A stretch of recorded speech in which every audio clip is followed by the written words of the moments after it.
Tippett has made an egregious error. It's time we talked.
Good evening, Miss Howcroft.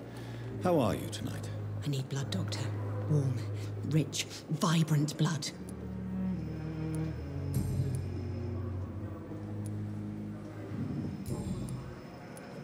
I'll leave you, Mistress of the Dark, to your nocturnal activities.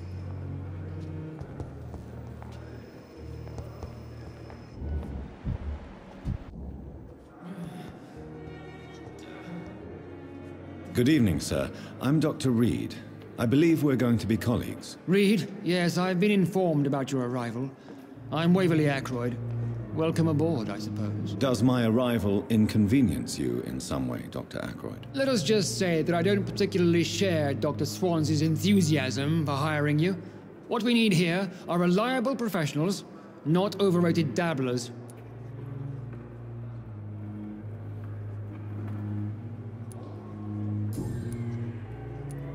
If you have a problem with me, Dr. Ackroyd, please feel free to tell me. Dr. Swansea has imposed your presence on this hospital without asking anyone's advice.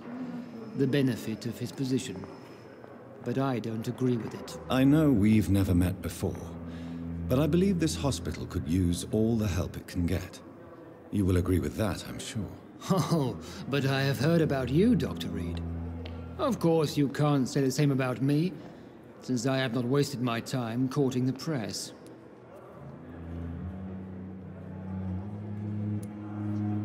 Aren't you too old for such jealousy? It really won't do you any good, you know. Don't be ridiculous, Dr. Reed. A simple glance is enough for me to know you have nothing for me to envy.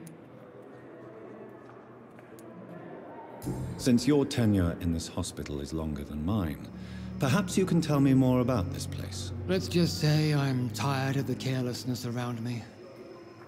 I have always respected the skills of Dr. Swansea, but over time his enthusiasm has become displaced. Carelessness? Exactly what are you talking about? We're here to save lives. The people who trust us are not volunteering for experimentation. They're here to be healed. I don't intend to run any radical experiments, Doctor. Even if I, as any good practitioner should, express an interest in pushing the boundaries of medical research. Modern medical methods were created through audacity and ego. But there are rules in our line of work, and they're here to protect our patients.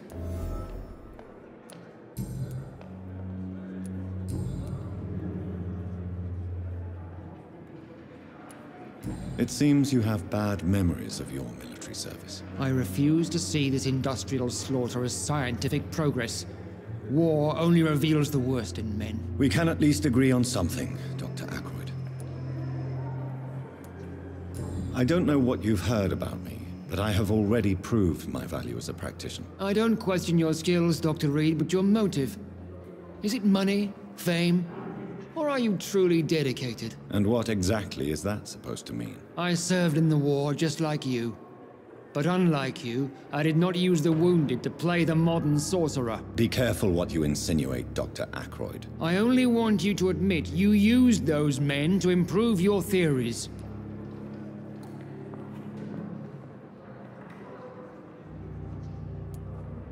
This is ridiculous. My blood transfusion technique saved many lives, and you know it. You see? That is exactly what I hate about people like you. You avoid this kind of accusation instead of facing reality.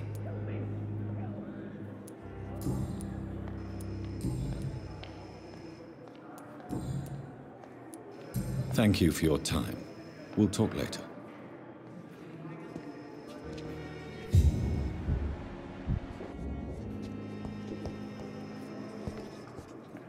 Good evening, Nurse Hawkins. Good evening, Dr. Reed.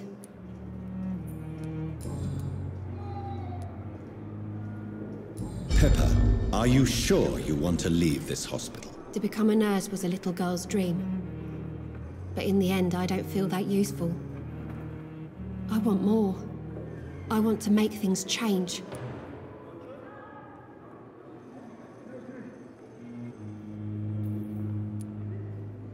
You should be proud of what you've achieved. This hospital represents hope for many people in need of help. Maybe you're right. But at the moment, I feel like we're just a cemetery waiting room.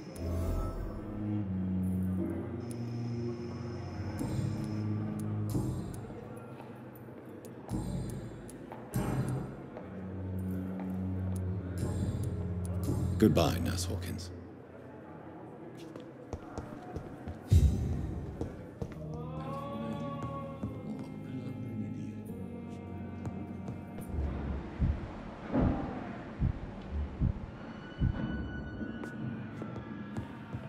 I'm all right. Don't waste your time with me. I will not let you down.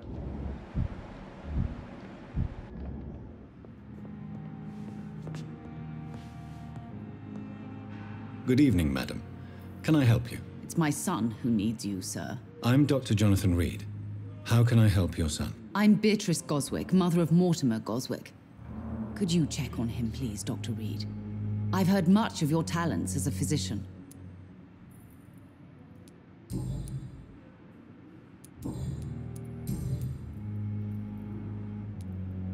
What do you think of your reception here? Any complaints? I have had the uttermost reservations about this hospital since we arrived. But we had no other choice, considering the state of emergency. Is there something in particular that's bothering you? Some of the staff were not especially welcoming. I suspect they're not accustomed to dealing with patients of such social standing.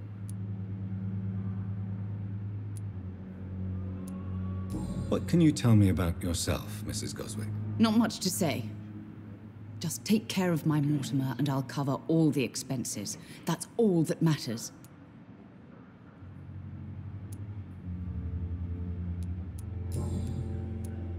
Tell me more about your arrival at the Pembroke Hospital. What gave you such a bad first impression? The ambulance driver was quite rude, for a start. And that nurse, Miss Hawkins, seems to have quite a dubious attitude. What do you mean? She managed to secure a bed for my son despite the epidemic. It was a relief, but it wasn't cheap. She charged you for a bed? Yes, and I paid without question, considering the urgency of the situation. I share your concern, Mrs. Goswick. Be sure that I'll talk to the people involved. I don't expect compensation, Dr. Reed. But I'm aware such behavior would not be tolerated in other hospitals. What can you tell me about yourself, Mrs. Goswick? Not much to say. Just take care of my Mortimer and I'll cover all the expenses. That's all that matters. Goodbye, Mrs. Goswick.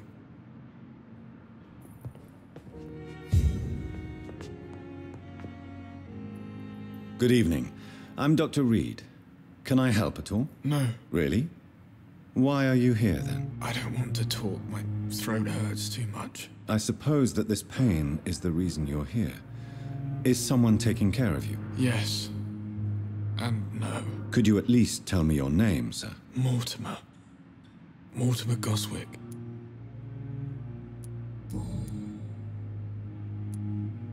How painful is your throat, Mr. Goswick? So painful I'd rather not talk at all, Doctor. I'm sure you realize a doctor and his patient have to communicate, sir. Would it help if I gave you some paper and a pen? Not really. I see. Then maybe it's not just your throat that hurts, Mr. Goswick. Perhaps your sore throat is just the consequence of something more hurtful. Yes, maybe. But I don't want to talk or even write about it now. Why did your mother have you hospitalized here? She seems convinced this is a bad hospital. My mother just wants the best for me. She won't rest while I'm here. She'd go all the way to hell and back to help me. Is your mother bothering you? As your doctor, I can ask her to leave you alone if you would prefer. That's tempting, Doctor. But you have no idea what my mother is capable of. She would tie herself to my bed if you asked her to leave. Pembroke Hospital may look unorthodox, but rest assured you're in good hands here. It's not me you have to convince, Dr. Reed. It's my mother.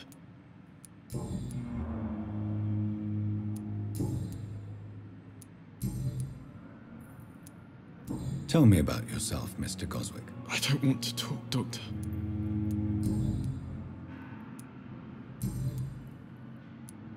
How painful is your throat, Mr. Goswick? So painful. I'll let you get some rest, then. Good evening, sir. Doctor. Always knew the words to calm the children, Ellen. As for me, what a blunder. Good evening, Doctor. How is my son doing?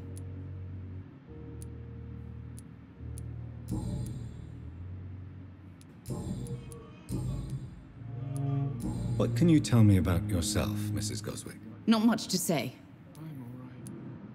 Are you really that rich? Most of the patients here are of a more humble origin, if I may say so. Yes. Thanks to my husband. May he rest in peace. I can cover any needed medical expenses. May I ask if you have an occupation, Mrs. Goswick? I'm a teacher by profession.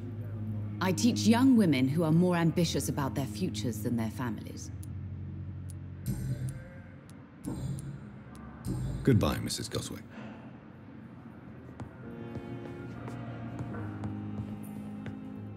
You always knew the words Yes, to calm Doctor? the children, Ellen. That's all for now, Nurse Crane, thank you.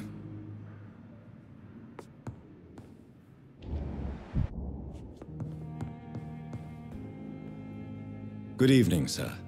I'm Dr. Reed. May I help you? I don't know if a third opinion is needed. Your colleagues are already arguing about my condition. I see. Would you mind telling me more about your situation? I'm Harvey Fiddick. All I want is to get me bloody arm fixed properly.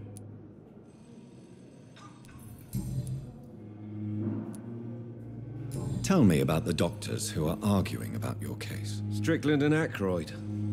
They both want the best for me, but there's a lot of pride there. Doctors are no different from carpenters, it seems. What do you mean? I often had professional arguments with rivals on a building site. Difference is, I disagreed about wooden nails, not flesh and bones.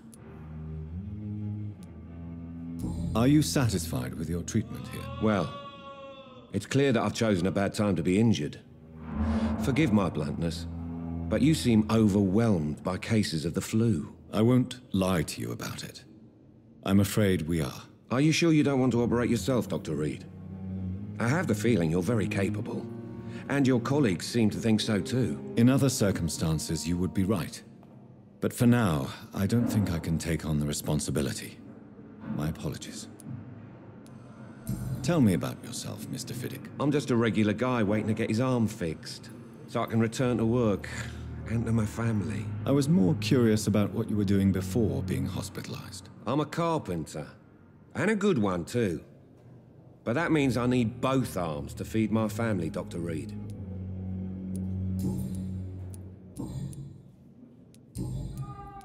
Goodbye for now, Mr. Fiddick. I'll see you later.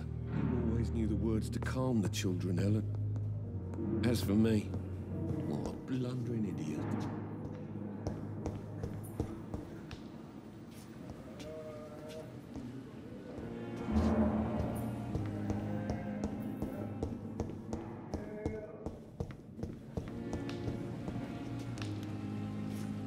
Thelma Howcroft said she was being watched by vampire hunters. Where are they hiding? I should investigate. This is a poor hospital.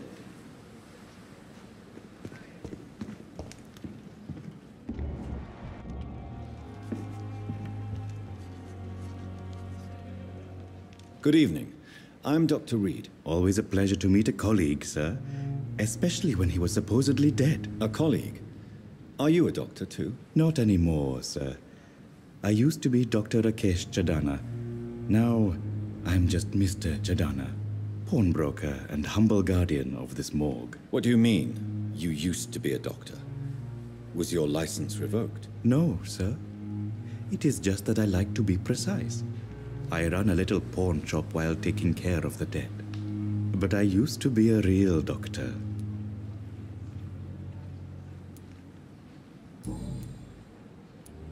Are you afraid or uneasy being surrounded by so many corpses? Why should I?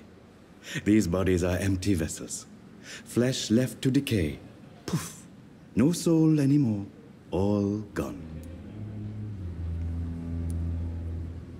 How did you get this job? After I left the army, I worked as an undertaker down by the docks. A dangerous place with many an unpleasant business there. Milton Hooks helped me get a job here. An interesting point of view. And quite an exotic one, too. Most people fear, or at least have a respect, for dead flesh. Sir, as a medic during the war, I learned to face my death and the death of others. It's the pain we have to tame, not death itself. Have we met before? I don't think so, sir. Why? When we first talked, you said you were glad to meet me since I was reported dead. Funny story, sir. Your sister came here a few nights ago. You were missing, and she was looking for your body. She must be very relieved now. Do you work here alone? Yes, very easy work, sir. All I have to do is watch a few bodies. The situation was very different when the main morgue was still open. Why close the hospital's main morgue? It was for sanitary reasons after the beginning of the epidemic. Cadavers had to be moved to the nearest mass grave. Why do you have to watch these bodies? Because these poor fellows have no names. We keep them in case someone comes looking for the missing. Sadly, very rarely happens.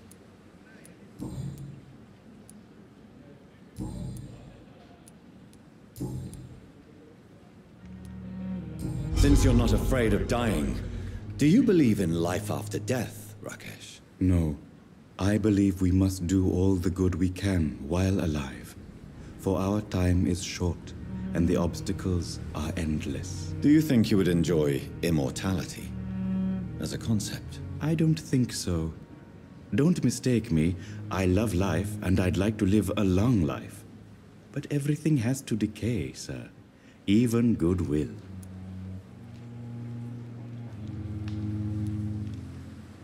So you're ready to die? No, I am not. I don't fear death, for I won't see it. What troubles me is the pain my death will inflict to those I know. You're a wise man, Mr. Chidana. No, Dr. Reed. I am a foolish man. But I like to think otherwise. Do you really believe goodwill cannot last? As I said, sir, everything decays. If I was to never die, goodness, I would be bored or worse. And I like to be helpful, sir. Quite depressing, wouldn't you say? Yes, but the good news is we'll all die before losing our humanity, sir.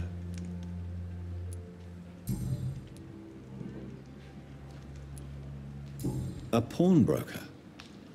I expect you get all types of people here. Yes, sir.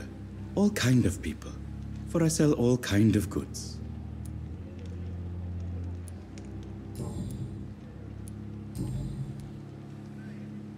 Goodbye, Mr. Chidana.